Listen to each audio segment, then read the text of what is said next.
Okay, so my name is Glory Turnbull, and I'm here interviewing Bill Birmingham, avocational archaeologist.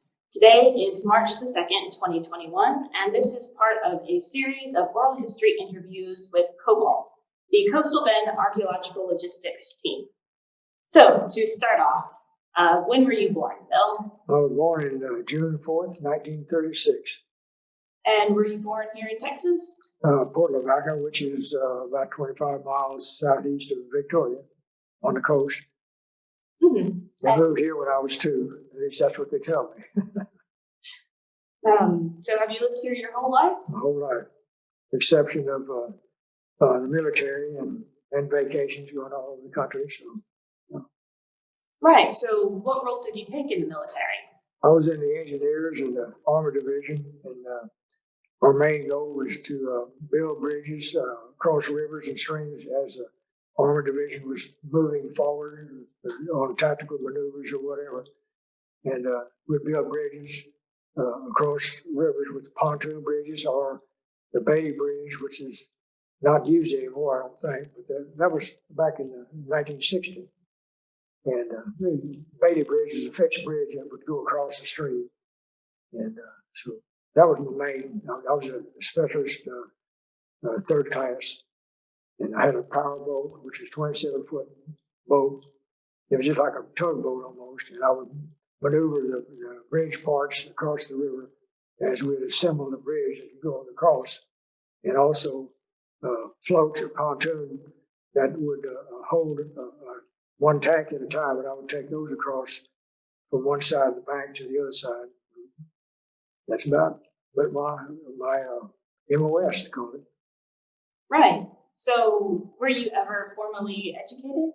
No, just high school, that's it. And as far as archaeology, it was picked up on my own or from working with other professionals on digs and the Texas Archaeological Society, Southern Texas Archaeological Society, and the Texas Historical Commission. Right. So how long have you been doing archaeology? I guess you'd call it controlled archaeology about 57 years. And before that, as a kid, I would pick up artifacts and finally realize, hey, I think I need to document this thing. I'm getting too many artifacts to remember where they came from, so I started documenting them.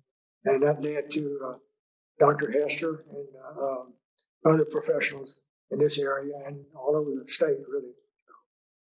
Right. So would you say that archaeology is your primary career? It's a avocational. I've worked for DuPont for 37 and a half years and as a machinist, and that helped me in the equipment and tools that I had to use for the excavations at sites. And but my main archaeology is my main avocation. I mean, that's my main hobby. In fact, my wife tells me you're doing too much. If you stop that, you could do wood carving, which I've done before, and things like that. But I know it. I'm not going to quit until I have to. Right. So you worked as an Army engineer and as a machinist. Would you say that you make use of the skills that you acquired in that field in archaeology? Right. Like the tools, being a machinist at DuPont and an engineer in the service, I would design my own tools. If I saw something that was, for example, a pointed trowel, you're digging from left to right, or right to left, depending on if you're right or left-handed. But with this drag trowel, it's a new improvement. You can drag it, and it's a margin trowel that's bent 90 degrees, and the handle's curved down slightly. That'll fit your hand real good, and you can pull rather than, pull straight forward toward your body, and that's ergonomics, I call it. And it's a lot easier on your hand, and you can do this all day, at least I can, and not be tired. And I'm sure you can too, because you've been doing it.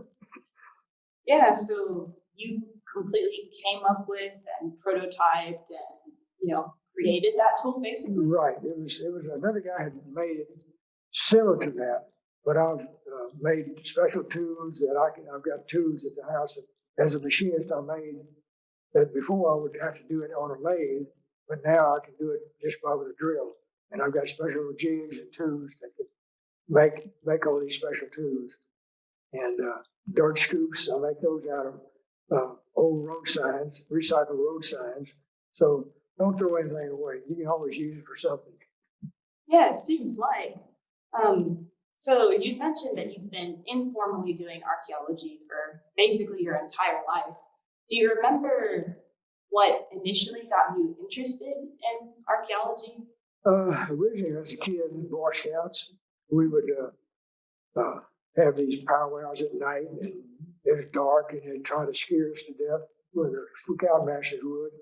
And they would talk about the Indian lore, you know, and there's the spirits around and all that. And we'd find an area or two, and that's what really got me started, I guess. And then as time went along, before I was even married, I would go to these plowed fields, and they would plow right through a site, and you could walk row by row over this little mound or hump and find artifacts. So I started finding quite a few artifacts, and they were different sites. So I decided, hey, I need to keep records somehow. So I would number them with my own numbering system and mark them, and that way I could keep up with exactly where I found them. Which later on, as my collection, I got into being associated with University of Texas and University of Texas San Antonio. I would document these things and show them the material. And we had several people do their, not dissertation, but their thesis, master's thesis on. And because of the records that I had, they could utilize that and do a master's thesis on. Right. So would you say that the records you kept, I guess, what made you think, okay, I need to start keeping track of these. I need to start numbering them? Well, as the collection got larger and larger from various sites, my brain said, Bill, you can't remember all of these, where they came from. So that's when I started tracing them all in a notebook and numbered them by the landowners. For example, Heller. There was H, and then there was, I don't know how many sites I had from there, probably 5 or 6, but H1, 2, 3, 4, 5. And then starting with the number 1 and going, for example, the Johnston Heller site, 41 VT15, which is the official number now. It has probably over several thousand.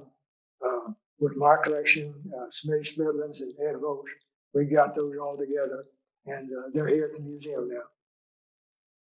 Right. So when did your system of numbering change? So you mentioned that the Heller site is now 41 VT15. Okay, the state, when I joined the Texas Archaeological Society and the Southern Texas Archaeological Association, there was a numbering system, and that they start out with the 41 is Texas, and VT is Victoria County, and 15 would be the 15th site recorded in Victoria County. So I started using the state, which I changed all of the old numbers. I used acetone or whatever would take the old ink off and put the official 41 VT 15 on there and number 1 through infinity. Right. So why would you say that numbering and documentation is important? Well, that tells you from exactly what site it came from. For example, there's up and down a creek. I'm not going to mention the name, but yeah, Rocky Creek, and there's a number of sites. And if you just were to grab the points and put them in one big drawer, you would have no idea. But if you number them by site number, like 25 through whatever, 34, at least you would know exactly where they came from. And with that, you would have a map showing the exact location. And nowadays you use a GPS, which is a global positioning satellite system. And that gives you, you can pinpoint that. And I have a GPS system now. As we were finding points, say like at Bunnick Lake in Godiad, that's a big playa or lake bed. It's dry right now. And when we find an artifact, I'll take a reading of it. We'll have a number for it, but it will also take a GPS reading. So we can go back years from now and you can look at that and say, well, this point was found exactly at this point. Because it's within a meter, roughly a meter. Wow, that's amazing. So, kind of switching topics a little bit, you've clearly stayed in the field of archaeology for most of your life. What would you say you love the most about practicing archaeology?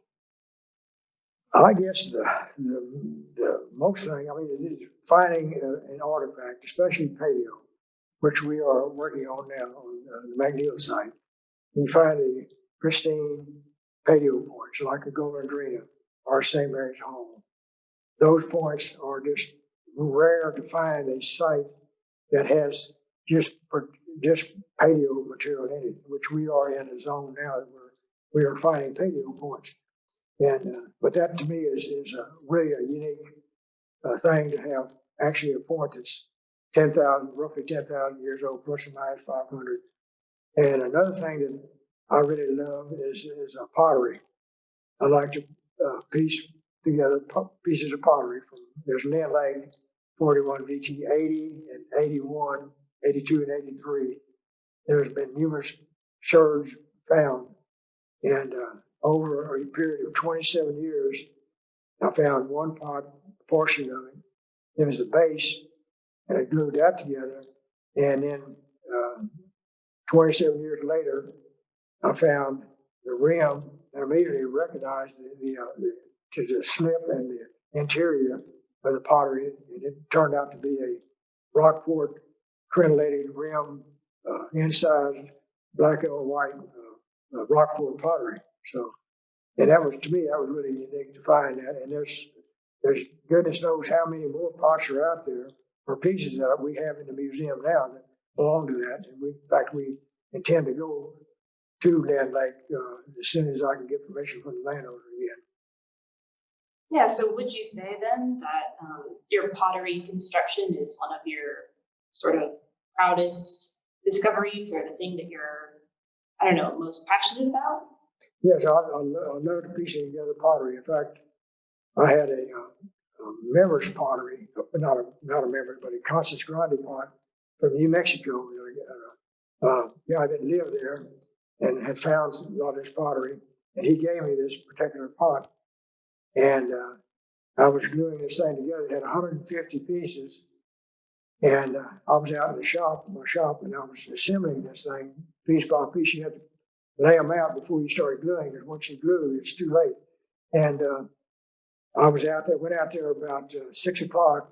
At about 10 o'clock, I heard my wife hollering at me, Bill, what are you doing out there? It's time to go to bed. So I was out there and just totally engrossed in that. And I laid out all the pottery, the 150 pieces, and then they're ready to glue together. That's when after I did that, the next day I started gluing them together little by little. Yeah, so Heather told me to ask you about one time you left some pottery in the sun to try and loosen some of the glue. Do you know what I'm talking about? No, what was that now? Heather had said that there was a time where you were putting a pot together. Oh, yes, okay. I had this displayed in the Texas Zoo in City Park. In the 98 flood, we had the highest flood, I think, on record. And it inundated the zoo and the display, and the pot was under about 6 feet of water. And being it was Elmer's carpenter's glue, which is, in my opinion, is fine. It works good. But when it gets wet, it will dissolve. And so this black pot I had, and then I don't know, no idea how many pieces, but it's on display at the museum as you walk in the door, be to your left. That pot was disintegrated. So I started piecing it together again. And I did it in 2 halves. And then all of a sudden, when I was going to put them together, I realized they were about a 16th of an inch off. So I put the 2 in a box and had a couple of wet paper towels, placed those in the box and plastic over that, and put it in the sun. And that just like almost steamed it to where it would be flexible.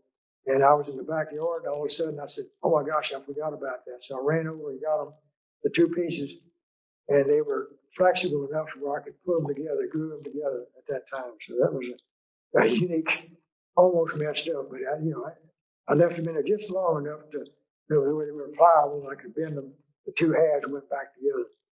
And that, which is still on display in the museum. So you picked up a lot of the skills you have, like knowing what to use to put together pots, knowing that you could leave it in the sun and what dissolves the glue and stuff like that. So is this all something that you kind of discovered and figured out for yourself? I guess it's just something I have a natural talent for, machining or equipment, and I can look at something and almost instantly solve the problem. I know some people have procedures they go through and all this, which is good, but I have a talent where I can look at something and instantly fix it. And it's just like I knew that for some reason it went through my brain that, okay, if you get this steaming, it would probably loosen it up or soften it up so I can move it to the way they would do halves would fit. And so once it's just something I just think about steaming. I said, well, okay, if you get heat from the sun on it, it's going to steam. Or, the paper towels with water in them is going to evaporate and have it hot and steam. It's just things that come natural to me. Mechanical things are natural, just like a machine shop. I can do solve things by, if I can't fix it as is, I can make a new one, new piece. Right. So since I've been working in the Museum of the Coastal Bend's collections, often we'll come across pieces and it won't have very much information or it'll be misplaced. And we know that we can always go to you. How do you keep all of the artifacts and all the things in the museum's collections straight in your head? Because it's amazing the information that you have. That I don't know. I mean, I think what happens, I have a memory of artifacts, objects. I want to take a picture of it in my brain, I guess, and it's there. And if I see it again, I will instantly recognize it, most of them. And but there's, like I say, you get thousands and thousands of them. There's a time when you remember you highlight the best pieces, but some of the little lighter pieces you'll forget about. So that's. But I'm lucky that I can recall most of that material. I know I've talked to you about, or Heather, or one before her about something, and I'll say, oh yeah, that's such and such. And just like today, Friday, we found this grooved stone, and the material. I said, well, we have one from the Wiedemeyer site. Pretty sure just like that. So that's what I'm looking for now. And when I go back into the lab, I'll go ahead and try to find it. I found one of them already, but there should be 3 more of them in there. That's something it just happens. I don't know why or how, but I can remember most of that. So being that you've had a very long career as an avocational archaeologist, what are some of the biggest changes that you've seen in how you practice archaeology? Okay, the record keeping, I think, is one of the major things, and excavation techniques too. As you excavate, the record keeping, level by level, and there's new techniques coming up. For example, C14 dating. The sample can be a lot smaller than it used to be. When we first, another site that I dug was Blue Bayou. I was a field archaeologist at that on the DuPont property. And it was a Native American cemetery, and it had been inundated almost by these scrapers that built a new road, and they started scraping topsoil off. That's when they hit these burials. And so we excavated roughly 52 burials, I think, and then there's probably around 300 left. The site has been reclaimed. The Indians have reburied their dead and everything. It's been protected. But the record keeping, the C14 dating, and there's other like I'm trying to think what the name of it is. But anyway, there's other methods that have come up with new technology, and that's why we save samples, soil samples, datings, and you can, if a soil sample can be dated by just by the if it's been exposed to the sun. That will tell you if it's been buried. That's you can do. I forget what they call it, but it's a process where they can determine the actual date of that, how long ago that sand or dirt has been exposed to the sun. And a GPS system, which you can pinpoint objects that before you would mark on a map, and it was very ineffective. But with the GPS, you can pinpoint where your artifacts come from. And there's numerous new technologies, but that's the main thing. The technology has improved groceries. Right. In terms of documentation, can you think of any examples where documentation has really helped you, like, I don't know, make connections between different finds or with other archaeologists? Now, there's one I found. There's a collector that had a bow stone. Okay, the bow stone was broken up pretty bad. In fact, they had two of them, but this one in particular was a real fine-grained sandstone, and I drew it off. And not that great an artist, but it was recognizable. And I gave this to him and a little write-up, a description of it, and I gave that to my buddy, and he in turn put in his files. And a few years later, he looked at it, was going through his files, and he saw that, and he said, "Oh, that's interesting." And then it was Christmas time, he met a buddy of his that I had never met. And as he was going through a cigar box, quote unquote, with artifacts in there, he happened to come across another piece that looked similar to that. He said, "I bet that's going to fit." So he brought that artifact to me, and sure enough, it did fit from the same site. Somebody else had collected this years before, and the two has fit. So he talked the guy buddy of his out of the piece, and then I talked the owner of the piece off, and we glued them together, and they're now at the museum here, Coach Bend. Right. That's one reason you keep records and detailed records, and it'll help you out sooner or later. Right. So what is a boat stone used for? That's a good question. Some people say they were used for a throwing stick, the handheld that you throw your Atlatl or dart, they call it dart.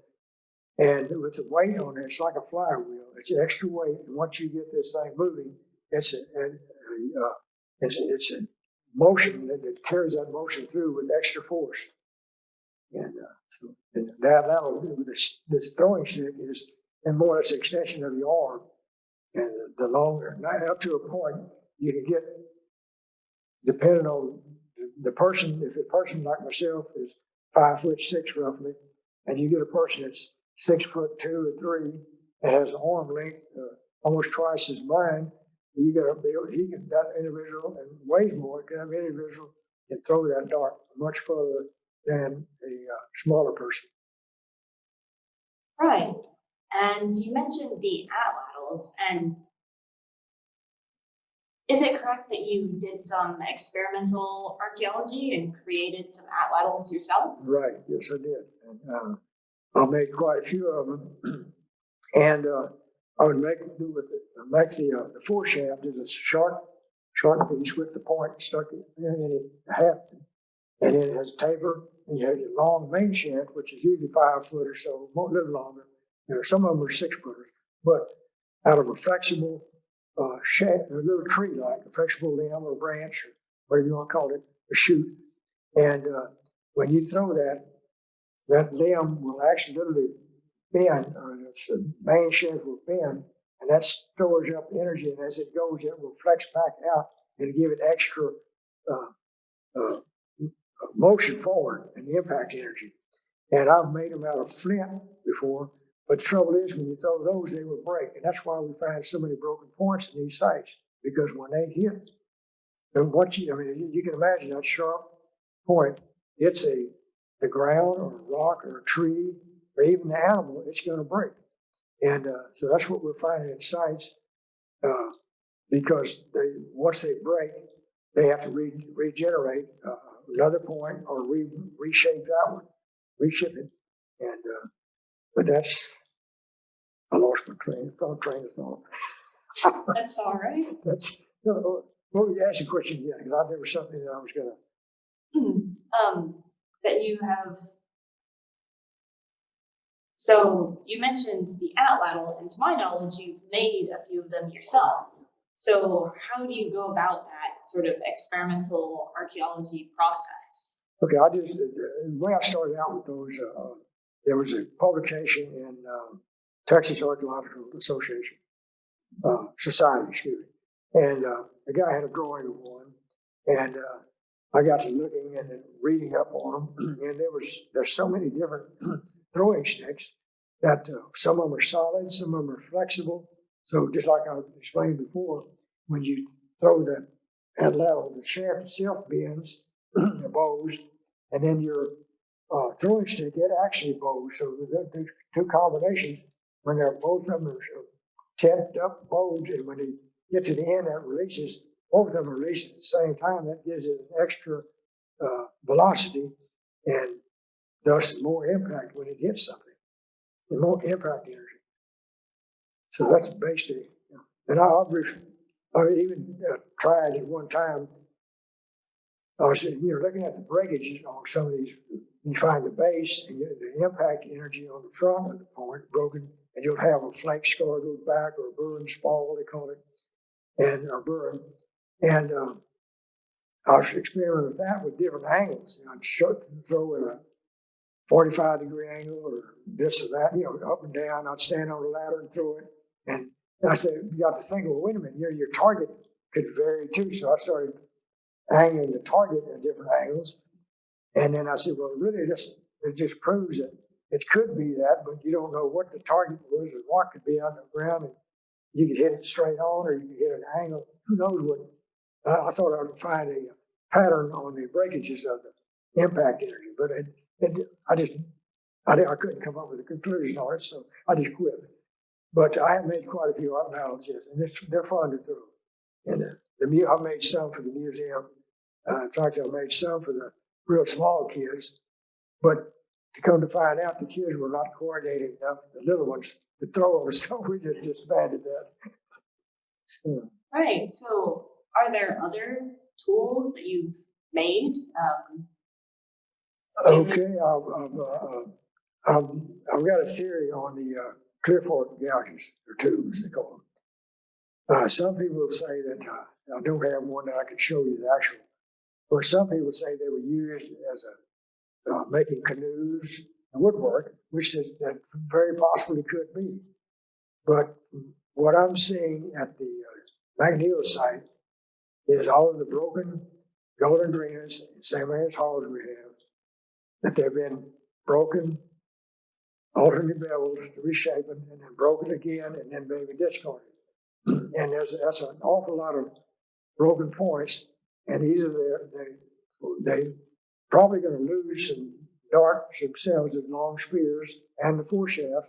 So they have to have some sort of a tool to make these these short foreshafts and the long main shafts.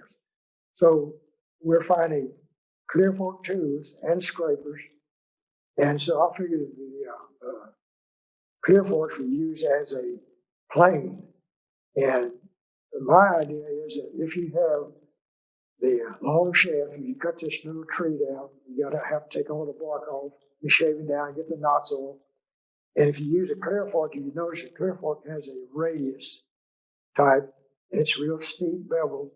And some people will use the reverse side, what I call, and it to gouge out stuff. But I said, if you use it to turn it over when the cup is over your main shaft and you slide down like a plane, it will shave off your bark and the wood. And in fact, I've made several of them that I have. I was going to bring them up to the lab here, but it's a two-handed where somebody would also have to hold the main shaft, but you could drag this thing over with a lot of force with two hands on it, and it would shave. I did it on one of my trees in the house, and it does take the bark off. But yeah, and the scrapers would work the same way with scraping the wood down, shaving it, and because they had to make a lot of foreshafts and main shafts. Great. So I think we can go ahead and bring this session to a close. And next time we meet, I'll have some more questions that I'll give you in advance. All right, enjoyed it.